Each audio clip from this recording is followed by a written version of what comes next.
So we know that area text lives inside of some kind of a frame. The text basically flows to fill the shape of that frame. Now sometimes you may have a lot of text and you want to have that text flow not just inside of one frame, but maybe along several frames. In an application like Quark, for example, you have a concept of a text box, and you can link several text boxes together to have one story flow across those text boxes. In InDesign, the same concept applies using multiple text frames.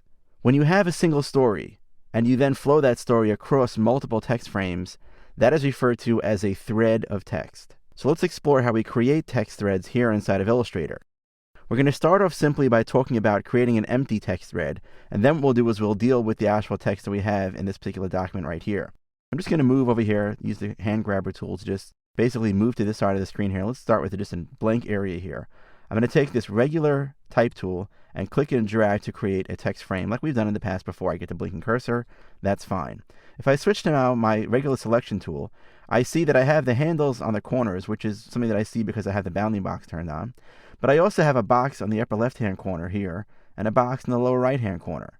I like to call these things little big boxes because they're bigger than the corner handles that you would find on the bounding box. But they're still little, and that's where they are. So what are the uses for these boxes? Well, the real names for these boxes here are ports. In fact, this one is called the import.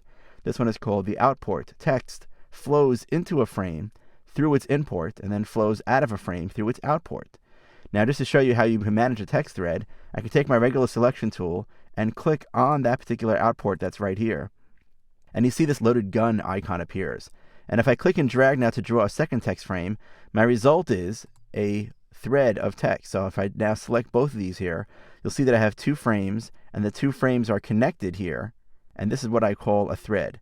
So let's talk about now how we apply that with text itself inside of it, and then we'll see how that works. We'll also take a little closer look at the icons that appear in these particular corners. So we don't want to get in any situation where we have just empty objects lying around our screen. I'll go ahead and I'll delete those. I'll move back to this part over here, and I'm going to, let's say, decide that I want to maybe have two columns of text here. And I don't want to use the column feature that you have for area text because maybe I want the columns to be uneven in width. So for example, I have one column here like this. Now if I look over here in the top left, I have that import, but the import itself right now has no fill inside of it. In fact, just to make things a little bit easier to see, I'm going to go to the view menu and hide the bounding box. This way we can focus on just the actual ports that appear here. So notice that there's no icon in here. It's empty. It's hollow. Whenever you see an empty import, that is indicative to you that my text thread, or where my story begins, starts right here. There's no text that comes before this. This is where the text actually starts in my thread. Now if I go to the outport here, I see there's a red plus sign. The red plus sign indicates to me that there's overset text, or right now there's more text that belongs to the story, but the text frame itself is not big enough to hold it, so right now that text is not visible anywhere. So what I can do is create now another frame and then flow the text now from this frame into that frame. And I'll do that by just taking my regular selection tool. I will click on that outport, which currently has a red plus sign. I get this loaded gun icon. I click and drag to draw a new frame, and my text now flows from this frame into this frame. Now let's take a look at the import on this frame. Notice that it's not empty anymore. It has an arrow. That arrow means to me that this text doesn't start here. It actually flows in from another source. That other source, as I see from the connecting line, is this outport. And before there was a red plus sign, now there's an arrow here, which means that there's text now flowing out of this frame and going to this one. And if I go ahead now, I click on this plus sign, I draw yet now another one, I've created now yet another thread. In fact, what I'm going to do is I'm going to move over just a little bit more. I want to make sure that all the text is placed here. So notice now as I draw my frame that the outport that's over here is now empty. That means that there's no more text involved at all in this particular story.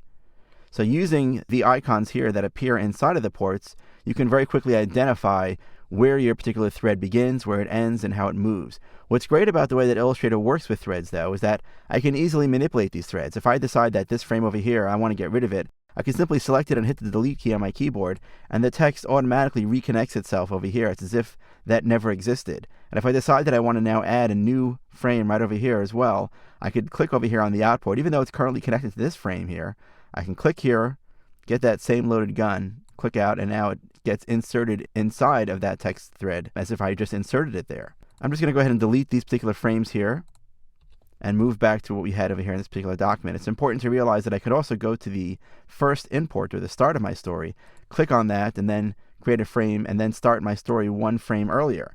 So there's really no limit to how you can work with these threads inside of Illustrator. In fact, I just clicked with the loaded gun and made another frame there. But you can see very easily that working with threads, you can take one story and then have it flow across multiple frames.